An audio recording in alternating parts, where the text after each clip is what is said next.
नमस्कार शेतकरी मित्रांनो, जय सद्गुरू मित्रांनो. पीएम किसानचा हप्ता आपला 18 तारखेला येणं अपेक्षित होतं, पण तो हप्ता काही अजून आलेला नाहीये. आणि या संदर्भात आता बहुतेक शेतकऱ्यांच्या मनामध्ये अशी भीती आहे की किंवा एक अफवा आहे की हा जो काही हप्ता आहे, हा हप्ता शेतकऱ्यांसाठी आता बंद करण्यात आला.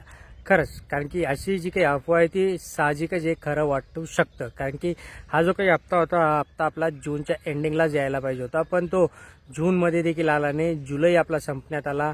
18 तारखेमध्ये जे काही महत्त्वाचे प्रसारमाध्यम होते त्यांनी देखील सांगितलं होतं की 18 तारखेला बिहारचा जो काही कार्यक्रम असणार आहे, त्या कार्यक्रमामधनं मोदी शेठ आपल्याला ते 2,000 रुपये ट्रान्सफर करतील. पण तसंही काही झालेलं नाहीये. आता त्यांच्यानंतर एक महत्त्वाचं त्यांचं जे काही ट्विटर हँडल आहे त्याच्यावर सांगण्यात येत आहे की ज्या काही अफवा वगैरे पसरवण्यात येत आहेत त्या अफवांवर विश्वास ठेवू नका.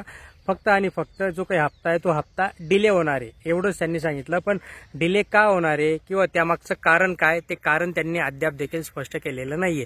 त्यामुळे खरंच शेतकऱ्यांच्या मनामध्ये आता मोदींबद्दल एक निगेटिव्ह जी काही गोष्ट आहे ती निगेटिव्ह गोष्ट आधी तर होतीच. कारण की 2,000साठी तुम्ही 6-6 महिने वाट बघायला लावता, ओके, आणि त्यात पण तुम्ही जर वेळेवर टाकत नसतील तर मग याला काही अर्थ नाहीये. आणि म्हणूनच आता हा हप्ता हा व्हिडिओ बनवण्याचा एकच उद्देश की हप्ता मिळणार आहे, फक्त तो लेट होणार आहे. लेट किती होणार आहे, काय होणार आहे, त्याचा देखील आपण अपडेट तुम्हाला देणार आहे की तो किती तारखेपर्यंत आपल्या शेतकऱ्यांच्या खात्यामध्ये पडू शकतो. पण अद्याप त्यांचे जे काही ट्विटर हँडल आहे किंवा त्यांची जी काही अधिकृत वेबसाईट आहे त्या अधिकृत वेबसाईटवर त्याबद्दलचा अजून अपडेट आलेला नाहीये. तो अपडेट आला तर नक्कीच तुमच्यापर्यंत आपण पोहोचू मित्रांनो. तत्पूर्वी जर तुमचं KYC किंवा अजून दुसऱ्या काही गोष्टी राहिल्या असेल त्या KYC करून घ्या.